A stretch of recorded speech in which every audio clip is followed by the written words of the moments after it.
समस्त छात्र छात्री मानक स्टडी गुरु ओडिशा चैनल को सादर स्वागत।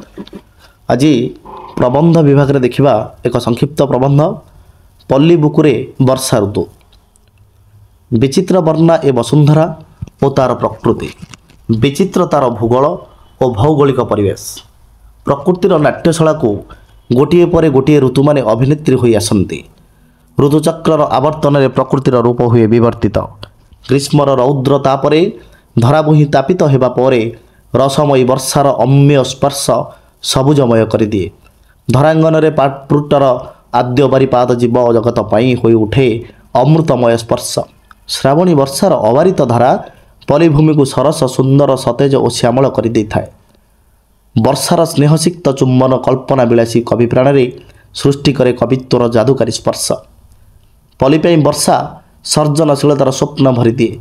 प्रेमी मानक पई विरहर मादकता और कवि प्राण रे कल्पना दिए वर्षा। पली गगन रे घनकृष्ण जलद श्रेणीर अपूर्व समाहार और एहार बक्ष देश रे चपलार स्फुरण सृष्टि करे रोमांच। पल्ली कवि नंदकिशोर बलंक भाषा रे नभे कादम्बिनी कोले इरमद हेमप्रभाजिणी दिशे नीलतनु विष्णु कोलरे रमंती बारिधि तनया किसे। वर्षा आकाश रे बिजुलीर चमक और इंद्रधनुर सप्तरंगी छटा बेस वर्णिल और उपभोग्य होई उठे। कला बादलर कलापणत देई उड़ुथिया शुभ्र बकपंक्तिर शोभा आकर्षणीय होई उठे। बहल अंधकार बक्षरे खद्योतिका श्रेणी वर्ण वैभव तारा खचित आकाशर भ्रम सृष्टि करिथाए। नुआनिया चाल छपर घरर मथानु लंबी आसीथिबा कखारू और पोइल तार दृश्य अवर्णनीय। पली पुष्प बाटिकार शोभा मन और प्राण को उल्लसित करिथाए। मने हुए जेपरी प्रकृति मातार निराजना निमंते पलिराणी करपल्लवरे पुष्प संभार धारण करी प्रतीक्षामाला।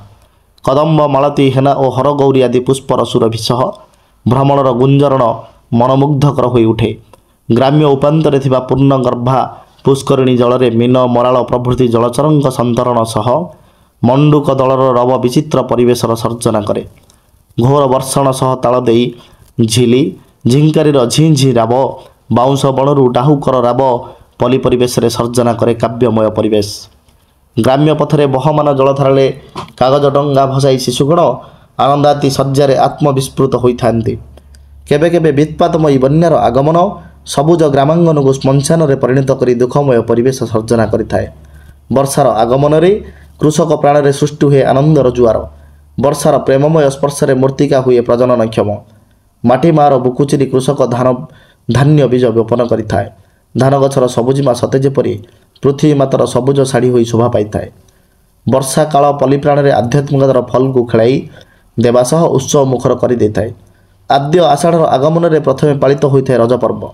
कृषि और परंपरा भित्तिक एही पर्व ग्राम्य लोलना मानकु प्रदान करे अवसर विनोदन। नववस्त्र परिहिता कुमारी मानक चंदन चर्चित कुंकुम लेपित कपाल अलक्तक रंजित पदजुगलर शोभा सहित रजदोली गीतर मजा संपूर्ण नियारा भाव सृष्टि करे। परे परे श्री जगन्नाथ घोषयात्रा उत्कलीय जनजीवन को भक्ति रसर मंदाकिनी प्रवाह निमग्न कराए। यह सहित रक्षाबंधन जन्माष्टमी और झूलन यात्रा आदि पर्वपर्वाणी पल्लीवासी प्राण को करे आह्लादित। वास्तव में पल्ली बुकुरे वर्षा काल सर्जना करे स्वप्नमय परिवेश। पल्ली प्रकृति हुए पूर्णगर्भा। यार रूप संभार और मौलिकता कवि भावुक और दार्शनिक मानक आत्मविभोर कराई थाए। पंचसखा जुगर भक्त कवि जगन्नाथ दासଙ୍କ भागवत हेउ बा राधानाथ रायଙ୍କର वर्षा मंगल काव्य किंबा नंदकिशोर गंगाधर बा सची राउत राय काव्य कवितार पली वर्षार वर्णना बेस प्रभाव